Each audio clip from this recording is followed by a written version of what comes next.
Good morning all of you. जब अपनी बात चल रही थी फोटोकेमिस्ट्री प्रकाश रसायन के बारे में, हमने इसके बारे में जेवलॉन्स की डायग्राम पढ़ा था। जेवलॉन्स की आरेख के अंदर अपने स्फूर्दीप्ति और आपका प्रतिदीप्ति के बारे में हमारी बात हुई थी। उसके साथ साथ में हमारे पास में पिछले जो हमारा वीडियो था उसके अंदर हमारे रेडिएटिव और नॉन रेडिएटिव रिएक्शंस के बारे में पढ़ा था कि रेडिएटिव ट्रांजिशंस कौन कौन से हैं और नॉन रेडिएटिव ट्रांजिशंस कौन कौन से हैं। आज हम बात करेंगे प्रकाश संवेदन अभिक्रियाओं के बारे में। देखो, प्रकाश संवेदन अभिक्रियाओं का मतलब है, संवेदन का मतलब सेंसिटिव, वो किस तरीके के लिए, किन चीज़ों के लिए सेंसिटिव है, उन चीज़ों के बारे में हम बात करेंगे। देखो, मोस्टली प्रकाश संवेदन अभिक्रियाओं के अंदर एक मोस्ट कॉमन फैक्टर आता है कि प्रकाश संवेदन अभिक्रियाओं में संवेदन क्या होता है, संवेदन के लिए कौन कौन से अपन एग्जाम्पल्स यूज कर लेते हैं और इनकी ज़रूरत क्यों पड़ती है। देखो, प्रकाश संवेदन अभिक्रियाएं जो होती हैं उनमें संवेदक की जरूरत पड़ती है। और संवेदक की जरूरत क्यों पड़ती है? क्योंकि कभी कभी ऐसी रिएक्शंस होती हैं, कई प्रकाश अभिक्रियाएं ऐसी होती है जिनके अंदर क्रियाकारी जो पदार्थ होता है वो फोटोन का एब्जॉर्प्शन नहीं कर पाता है, यानी कि वो सीधे फोटोन का एब्जॉर्प्शन खुद क्रियाकारी पदार्थ नहीं कर पाता है। तो वो खुद नहीं करके, तो उनके थ्रू कुछ ऐसे जो क्रियाकारी पदार्थ खुद स्वयं फोटोन का या आपका प्रकाश का अवशोषण नहीं कर पाएगा, तो वो दूसरे कुछ ऐसे पदार्थों का यूज करेगा जो उसको उस फोटोन का एब्जॉर्ब करके देंगे। लेकिन उनके अंदर एक काम होना चाहिए कि जो हमने क्रियाकारी पदार्थ के अलावा अन्य पदार्थ जो लिए हैं वो अभिक्रिया में पार्टिसिपेट करने वाले नहीं होने चाहिए। इसलिए हम इन चीज़ों का ध्यान में रखते हुए हम काम में लेते हैं मरकरी और आपकी जो कैडमियम होती है उनकी वाष्प को हम काम में लेते हैं। देखिए, मरकरी और कैडमियम की वाष्प को जब हम काम में लेते हैं तो वो एक प्रकाश संवेदक का कार्य करती है, यानी कि वो केवल फोटोन को एब्जॉर्ब करने का काम करती है और जो क्रियाकारी पदार्थ होता है उसको उत्तेजित करने का काम करती है। तो सिंपली अगर हम प्रकाश संवेदन अभिक्रियाओं की डेफिनेशन के बारे में बात करते हैं तो हम ये कह सकते हैं कि प्रकाश ऊर्जा का अवशोषण कर ऊर्जा को क्रियाकारी पदार्थ में स्थानांतरित करने वाले पदार्थ तो क्या कहलाएंगे? प्रकाश संवेदक, यानी कि फोटोन को एब्जॉर्ब खुद करेंगे और क्रियाकारक पदार्थ के अंदर क्या कर देंगे? ट्रांसफर कर देंगे। तो वो तो क्या कहलाएंगे? आपके प्रकाश संवेदक कहलाएंगे। दूसरी बात आती है, जब प्रकाश संवेदन जिन रिएक्शन के अंदर प्रेजेंट होते हैं तो ऐसी अभिक्रिया को बोलते हैं प्रकाश संवेदन अभिक्रिया। और ये जो सारी प्रकाश की उपस्थिति के अंदर रिएक्शन होने वाली है वो प्रकाश संवेदन अभिक्रिया और प्रकाश संवेदन की प्रक्रिया दोनों में डिफरेंस है। जो सारी प्रोसेस होती है वो तो प्रकाश संवेदन कहलाती है और जो रिएक्शंस होती हैं वो सारी की सारी प्रकाश संवेदन अभिक्रिया कहलाती है। जैसा कि मैंने आपको पहले भी बताया है कि प्रकाश संवेदन अभिक्रियाओं के लिए लेते हैं हम Hg और कैडमियम, मरकरी और कैडमियम की वाष्प, न कि इनको कंप्लीटली इनकी वाष्प का हम यहाँ पे यूज करते हैं। जब इनका हम यूज करते हैं, जैसे फॉर एग्जांपल हमने मरकरी का एग्जांपल लेते हैं, हमने Hg लिया, ठीक है। अब इस Hg को हम प्रकाश देंगे या लाइट देंगे तो ये लाइट को एब्जॉर्ब करके उत्तेजित हो जाएगा। कैसा हो जाएगा? एक्टिवेटेड हो जाएगा। ये एक्टिव होने के बाद में जब हम इसका किसी भी रिएक्टेंट के Hg स्टार, किसी भी रिएक्टेंट मान लो हमने क्या लिया यहाँ पे A, इससे रिएक्शन करवाएंगे तो ये खुद तो डीएक्टिवेट हो जाएगा वापस, और जो हमने क्रियाकारी पदार्थ काम में लिया है उसको क्या कर देगा? एक्टिवेट कर देगा। अब जो ये क्रियाकारी पदार्थ एक्टिवेट हुआ है वो अपने इस एक्टिवेशन को ट्रांसफर करते करते अपनी अभिक्रिया को क्या कर लेगा? पूर्ण कर लेगा। सिंपली जब एक की बात करते हैं, एक क्या है हमारा? रिएक्टेंट, क्रियाकारी पदार्थ है। ये क्रियाकारी पदार्थ डायरेक्टली फोटोन का एब्जॉर्बेशन नहीं कर पाता है, इसलिए इसको किसकी जरूरत पड़ी है? मरकरी की जरूरत पड़ी। और मरकरी पहले क्या करता है? फोटोन को एब्जॉर्ब करता है। फोटोन को एब्जॉर्ब करने के बाद में एक्टिवेटेड हो जाता है और ये एक्टिवेटेड जो मरकरी है वो क्रियाकारी पदार्थ के साथ में रिएक्ट करता है और अपना जो एक्टिवेशन है, जो एक्टिवेटेड जहां से हुआ उसको क्रियाकारी के पदार्थ को क्या कर देगा? एक्टिव कर देगा। अब इतनी प्रोसेस होने के बाद में ही आपकी प्रकाश संवेदन अभिक्रियाएं संपन्न होती हैं। अगर ये प्रोसेस नहीं होती हैं तो बहुत सी ऐसी रिएक्शंस हैं जो कंप्लीट नहीं हो पाती हैं, बहुत सी रासायनिक अभिक्रियाएं कंप्लीट नहीं हो पाती हैं। फॉर एग्जांपल हम एग्जांपल लेते हैं, जैसे आपका है कार्बन मोनोऑक्साइड और उसके साथ में रिएक्शन करवाए हैं हम हाइड्रोजन की। कार्बन मोनोऑक्साइड और हाइड्रोजन की रिएक्शंस के अंदर सबसे पहले देखो हमारे पास में क्या है? ये वाला प्रोसेस हमने करना है। सबसे पहले हमें क्या लेना है? मरकरी लेनी है और उसके लिए हमें प्रकाश डालना है और मरकरी को क्या करना है? एक्टिवेटेड करना है। जब एक्टिवेटेड मरकरी हमारे पास में अवेलेबल हो गई तो इस एक्टिवेटेड मरकरी की रिएक्शन हम करवाएंगे हाइड्रोजन से। जब इसकी रिएक्शन हाइड्रोजन से हमने करवाई तो ये मरकरी तो डीएक्टिवेटेड हो गया, सेम वही प्रोसेस है, एक ही जगह हमने क्या लिया है, हाइड्रोजन लिया है। यहाँ पे मरकरी तो खुद तो डीएक्टिवेटेड हो जाएगा और ये हाइड्रोजन क्या हो जाएंगे, एक्टिवेटेड हो जाएंगे। कैसे हो जाएंगे, एक्टिवेटेड हो जाएंगे। ठीक है, अब ये एक्टिवेटेड जो हाइड्रोजन है, इस एक्टिवेटेड हाइड्रोजन की रिएक्शन हम कार्बन मोनोऑक्साइड के साथ में करवाएंगे तो हमारे पास में HCO की फॉर्म बनेगी। अब ये जो हमारे पास में HCO की फॉर्म बन रही है उसकी वापस प्रोसेस, आपने मुक्त मूलक अभिक्रियाएं पढ़ी होंगी, मुक्त मूलक अभिक्रियाओं में भी ऐसे ही प्रक्रिया होती है सारी की सारी। वापस हाइड्रोजन के मॉलिक्यूल से इसकी रिएक्शन करवाएंगे तो हमारे पास में फॉर्मेल्डिहाइड HCHO पढ़ रखा है आपने, बस ये चीज़ हमारे पास बनती है। कितना बचा, एक हाइड्रोजन हमारे पास में वो बच गया है। ऐसे ही अगर हम 2CHCl आपके पास में HCO प्रोसेस है, अगर हम इसकी रिएक्शन करवाएं तो इसके साथ भी हमारे पास में क्या बनेगा, फॉर्मेल्डिहाइड बन सकता है और CO मॉलिक्यूल हमारे पास में बच सकता है।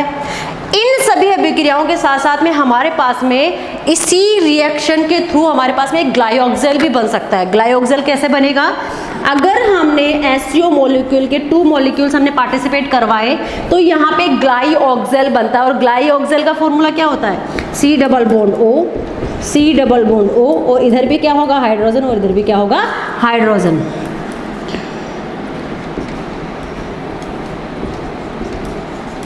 ये हमारे पास में क्या बन गया, ग्लाइऑक्सेल। देखिए ग्लाइऑक्सेल जो होता है वो एक आपका क्या होगा, कीटोन होगा कि एल्डिहाइड होगा या फिर आपका एल्कोहल होगा, क्या होता है, कीटो फॉर्म में होता है या एल्डिहाइड फॉर्म में होता है, ये होता है आपका कीटो फॉर्म के अंदर। ठीक है, एल्डिहाइड और कीटोन यानी कि कार्बोनिल ग्रुप्स के अंदर इसके अंदर प्रेजेंट होते हैं। और ये जो रिएक्शन है, इस रिएक्शन का मोस्ट इंपॉर्टेंट फैक्टर क्या काम कर रहा है कि यहाँ पे फोटो सेंसिटाइजर हम ले रहे हैं और फोटो सेंसिटाइजर हमारा यहाँ पे क्या है, Hg, जो एक्टिवेट होकर क्या बना रहा है, Hg+ बना रहा है। ठीक है, अब नेक्स्ट अगर हम रिएक्शंस लेते हैं, दूसरा एग्जांपल हम लेते हैं, पहला एग्जांपल लिया मैंने CO और H2 का, दूसरा एग्जांपल हम लेते हैं सारी रिएक्शंस। हमें बहुत सारी रिएक्शंस हैं जो हम इसके थ्रू सॉल्व कर सकते हैं, तो जिनके अंदर अभिक्रियाएं फोटो प्रकाश का खुद डायरेक्टली एब्जॉर्बेशन नहीं कर पाती है। दूसरी अभिक्रिया अपनी H2 और O2 की रिएक्शन। देखो H2O2 की रिएक्शन में सेम वही प्रोसेस, आपकी मरकरी हमने लिया है, फोटोन इसको दिया है, फोटोन देने के बाद में मरकरी क्या हो गया, एक्टिवेटेड हो गया।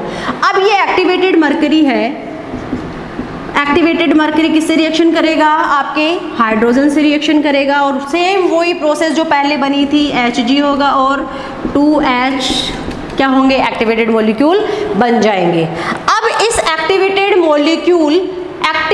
मॉलिक्यूल की रिएक्शन जब हम ऑक्सीजन के साथ में करवाते हैं, ऑक्सीजन के साथ में रिएक्शंस करवाते हैं, तो ऑक्सीजन के साथ में रिएक्शन करवाने के साथ साथ क्या होगा, एक हाइड्रोजन मॉलिक्यूल की जब हम ऑक्सीजन के साथ में रिएक्शन करवाते हैं तो हमारे पास में बन जाता है HO2 मॉलिक्यूल।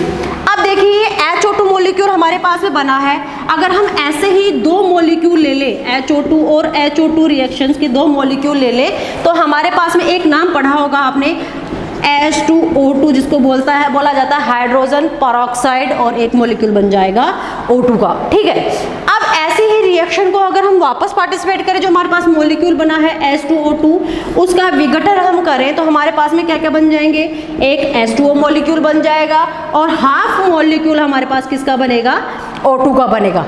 ये जो रिएक्शंस हैं हमारे पास में, ये H2 और O2 के लिए प्रकाश सेंसिटिव या प्रकाश संवेदन अभिक्रिया को प्रदर्शित करने के लिए है। ये इस अभिक्रिया के अंदर भी वही प्रोसेस चल रही है, आपका मरकरी है, फोटोन को एब्जॉर्ब कर लेता है और एक्टिवेटेड कर देता है, और आप मरकरी के अंदर जो एक्टिवेटेड मरकरी है वो वापस रिएक्शन करती है हाइड्रोजन मॉलिक्यूल के साथ में, और हाइड्रोजन मॉलिक्यूल को रिएक्ट करके ये जैसे हमारे पास में मुक्त मूलक बनते थे वैसे ही यहाँ पे क्या है, हाइड्रोजन एक्टिवेटेड बन जाता है, जो आगे की रिएक्शन को रिएक्टेड करके आपके पास में मॉलिक्यूल्स या पूरी रिएक्शन को कंप्लीट कर देता है। नॉर्मली हाइड्रोजन और ऑक्सीजन की डायरेक्टली रिएक्शन नहीं हो रही है, तो उन रिएक्शन को कंप्लीट करने के लिए हमें फोटोसेंसिटाइजर की जरूरत पड़ती है। नेक्स्ट एग्जाम्पल लेते हैं हम अमोनिया के अपघटन का। अमोनिया का अपघटन, सिंपली हम अमोनिया के अपघटन करते हैं तो एक तो NH2 बनाते हैं और हाइड्रोजन को मुक्त कर देते हैं, लेकिन उसके लिए भी हमें किसकी ज़रूरत पड़ती है, फोटोसेंसिटाइजर की ज़रूरत पड़ती है। देखिए सेम प्रोसेस होती है, अमोनिया के अपघटन के लिए भी हमारे पास में यही प्रोसेस होगी। एग्जाम्पल है अमोनिया का अपघटन। ये सारी की सारी रिएक्शंस आप बहुत पहले पढ़ चुके हो। देखो अमोनिया का अपघटन के अंदर हमने सबसे पहले लिया Hg। Hg भी कौन सा लेना है, Hg की वाष्प लेनी है। Hg क्या है यहाँ पे, मरकरी।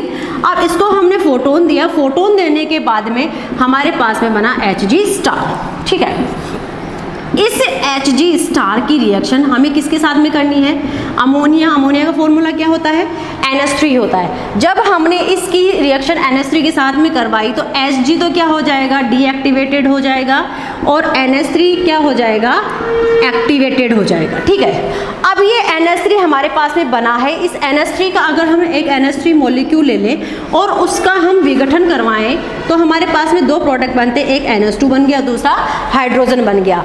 अगर हम इन दो हाइड्रोजन का, एक हाइड्रोजन प्लस एक हाइड्रोजन रिएक्शन करवाते हैं तो हमारे पास में ऑब्वियसली H2 मॉलिक्यूल बनता है। अगर ऐसे ही हम दो NH2 molecules NH2 plus NH2 की रिएक्शन करवाएं तो हमारे पास में क्या बनेगा, N2H4 मॉलिक्यूल बन रहा है। देखो N2H4 जो मॉलिक्यूल है हमारे पास में, अगर उसकी रिएक्शन हाइड्रोजन से करवाएं तो हमारे पास में दो मॉलिक्यूल्स बनेंगे। कौन कौन से, एक तो बन गया हमारे पास में NH3 और दूसरा बन गया NH2। ठीक है, अब इस सेम प्रोसेस आगे अगर हम करना चाहें, अगर हम दो मॉलिक्यूल NH2 के ले लें तो हमारे पास में वापस कौन कौन से मॉलिक्यूल्स बन जाएंगे, एक नाइट्रोजन गैस वाला मॉलिक्यूल बन जाएगा और दूसरा हाइड्रोजन गैस वाला मॉलिक्यूल बन जाएगा। देखो अमोनिया का अपघटन बहुत ही सिंपल अपघटन है। अमोनिया के अपघटन के अंदर हम सबसे पहले मरकरी की वाष्प को लेते हैं। मरकरी की वाष्प को लेकर हमने अभिक्रिया को उत्प्रेरित करने का काम किया, क्योंकि क्रिया कारक जो होता है हमारा अमोनिया जो होता है वो डायरेक्टली विघटन नहीं कर पाता है, इसलिए उसके लिए हम जो या डायरेक्टली जो अमोनिया होता है वो प्रकाश को अब्जॉर्ब नहीं कर पाता है और अभिक्रिया को कंप्लीट नहीं कर पाता है। इसलिए हम यहाँ पे फोटोसेंसिटाइजर के रूप में या प्रकाश संवेदक के रूप में मरकरी की वाष्प या कैडमियम की वाष्प का काम में लेते हैं। यहाँ मैंने एग्जाम्पल में आपको मरकरी की वाष्प से इसकी पूरा विघटन करके बताया है अमोनिया का विघटन कैसे कैसे होता है। ऐसी अभिक्रियाएं जैसे आपने प्रकाश संवेदन अभिक्रियाएं होती है, सेम टू सेम आपके मुक्त मूलक अभिक्रियाओं की तरह होती है। जैसे मुक्त मूलक अभिक्रियाओं की प्रोसेस चलती रहती है वैसे ही इनकी प्रोसेस अभिक्रियाएं चलती है। इनके अंदर भी वही आपकी श्रृंखला प्रारंभन अभिक्रिया होती है, फिर वृद्धि अभिक्रिया होती है, फिर समापन अभिक्रिया होती है, यानी कि वही 3 स्टेप्स के अंदर ही चलती है।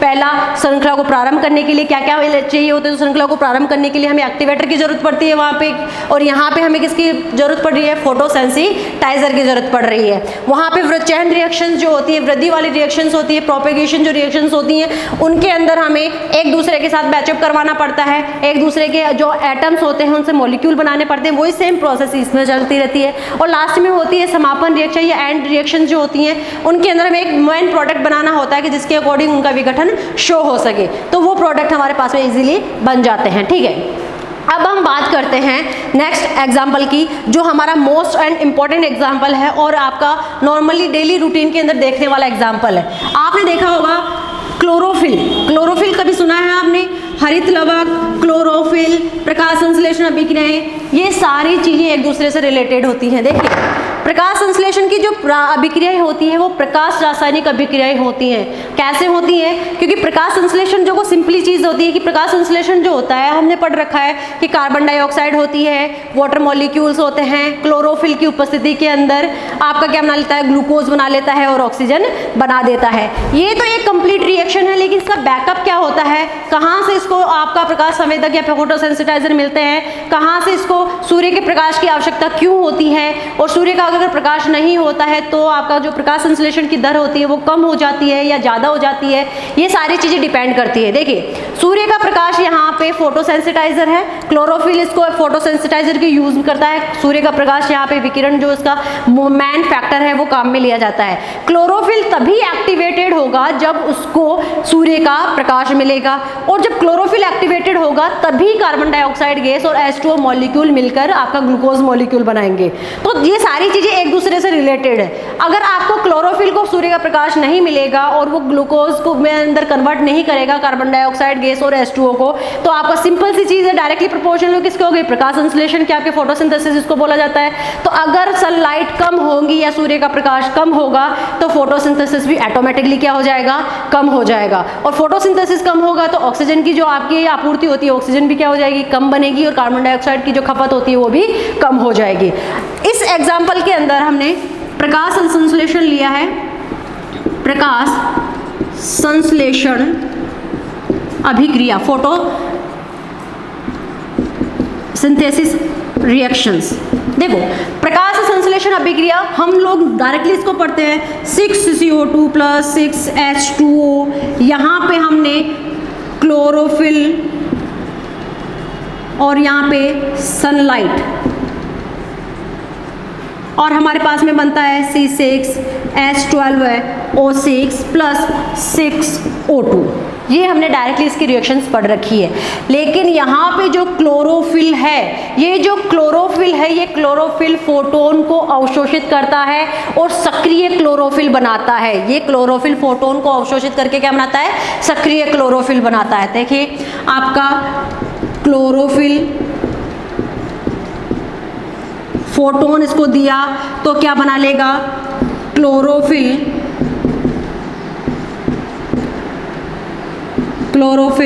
और एक्टिवेटेड हो जाएगा। ये एक्टिवेटेड क्लोरोफिल होता है वो H2O मॉलिक्यूल के साथ में रिएक्शन करेगा। Chlorophyll activated plus H2O molecule के साथ में रिएक्शन करेगा, और H2O मॉलिक्यूल के साथ में रिएक्शन करके ये H2O मॉलिक्यूल को तो एक्टिवेटेड कर देगा और खुद क्या हो जाएगा?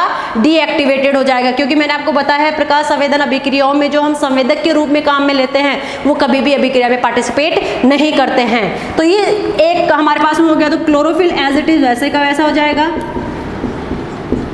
और अपना एक्टिवेशन किसको दे देगा? H2O मॉलिक्यूल्स को, जो एक्टिवेटेड हो जाएगा। अब ये जो H2O मॉलिक्यूल हमारे पास में एक्टिवेटेड हुए हैं, ये एक्टिवेटेड मॉलिक्यूल क्या करेंगे? रिएक्शन करेंगे कार्बन डाइऑक्साइड के साथ में, और कार्बन डाइऑक्साइड के साथ में रिएक्शन करके ये डायरेक्टली प्रोडक्ट हमारे क्या बनाएंगे? C6H12O6 और 6O2, जो हम रिएक्शंस पढ़ते आ रहे हैं। तो ये थे हमारे फोटोसेंसिटाइजर क्या होते हैं, फोटोसेंसिटिव रिएक्शंस क्या होती है, फोटोसेंसिटिव प्रोसेस क्या होती है, ये सारी चीज़ें हमने बात की है। अब जितनी भी क्लासेस हुई हैं उनमें हमने प्रकाश रसायन के बारे में बात की है। प्रकाश रसायन का ये लास्ट टॉपिक था हमारा, फोटोसेंसिटिव अभिक्रियाएं।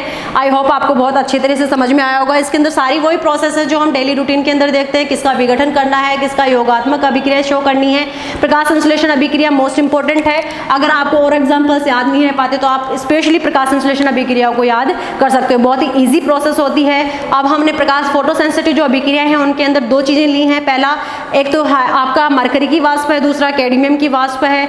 फिर सिंपल सी मैंने क्या बताया था कि फोटोसेंसिटिव अभिक्रियाएं वे होती हैं जिनमें क्रियाकारी पदार्थ स्वयं फोटोन का एब्जॉर्बेशन नहीं करके किसी दूसरे पदार्थ से क्या करता है? फोटोन का एब्जॉर्बेशन करता है, और जो दूसरा पदार्थ होता है वो कभी भी अभिक्रिया में पार्टिसिपेट नहीं करता। ये सेम प्रोसेस आपके उत्प्रेरकों की तरह चलती है। उत्प्रेरक भी ऐसे होते हैं जो अभिक्रिया को उत्प्रेरित कर देते हैं, बढ़ा देते हैं, घटा देते हैं, लेकिन अभिक्रिया में पार्टिसिपेट नहीं करते। अभिक्रिया के एंड में जो कि तो बचे रहते हैं। वैसे ही इनके अंदर प्रकाश जो सेंसिटिव होते हैं वो भी यही काम करते हैं। ये अभिक्रिया को उत्प्रेरित करने का काम करते हैं, अभिक्रिया को एक्टिवेटेड करने का काम करते हैं। जो मॉलिक्यूल या जो अभिकारी अणु हमारे पास में अवेलेबल होता है जो फोटोन का एब्जॉर्बेशन नहीं कर पा रहा है, उनको फोटोन का मॉलिक्यूल फोटोन का एब्जॉर्बेशन करके उस फोटोसेंसिटिव अभिक्रियाओं के हमने अपने बारे में बात की है। ये फोटोसेंसिटिव अभिक्रियाएं जो है हमारा फोटो रसायन या प्रकाश रसायन का जो है ना वो लास्ट टॉपिक है। बीएससी पार्ट 3 की मैं बात कर रही हूँ। बीएससी पार्ट 3 के अंदर प्रकाश रसायन के अंदर मैंने बहुत सारे टॉपिक्स आपको इंपॉर्टेंट पढ़ाए थे, या बहुत सारे मैंने पूरी यूनिट आपको कंप्लीट करवाई है। इस यूनिट के अंदर मोस्ट इंपॉर्टेंट चीज़ें हैं हमारे पास में। सबसे पहले आती है हमारी जो बात हम करते हैं प्रकाश की अभिक्रियाएं, जो प्रकाश की अभिक्रियाएं तो उनके अंदर या प्रकाश के जो नियम थे उनके अंदर एक इंपॉर्टेंट था आपका बियर्ड लैम्बर्ट का लॉ, सबसे मोस्ट इंपॉर्टेंट है। प्रकाश रासायनिक प्रकाश अभिक्रियाएं और भौतिक अभिक्रियाओं के अंदर डिफरेंस, वो भी मोस्ट इंपॉर्टेंट पॉइंट है आपका। उसके बाद में जैवलॉन्स की आरेख, ये भी मोस्ट इंपॉर्टेंट है, मोस्ट कवरेज देता है।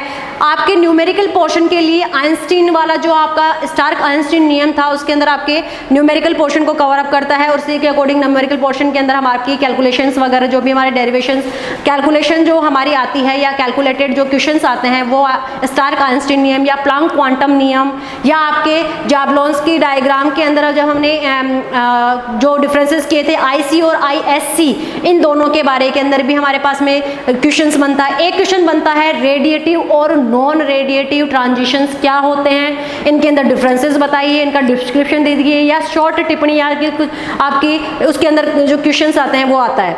ये जो हमारा फोटोसेंसिटाइजर या प्रकाश संवेदन अभिक्रिया ये कंप्लीट आपका क्वेश्चन नहीं बनता है, केवल छोटी सी टिप्पणी आती है जिसमें आपको एक या दो एग्जाम्पल मोस्ट इंपॉर्टेंट लेने होते हैं। तो आपको ज़्यादा से ज़्यादा नोटिफिकेशन के लिए या ज़्यादा से ज़्यादा ध्यान देने के लिए सिर्फ 3 ही चीज़ें हैं। पहली चीज़ आपका बियर्ट और लैम्बर्ट का लॉ, दूसरा आपका है जेवलॉन्स की डायग्राम, और तीसरा है रासायनिक अभिक्रियाएं और भौतिक अभिक्रियाएं या इनके प्रक्रम। इन चीज़ों के ऊपर आपको ध्यान देना है। Thank you.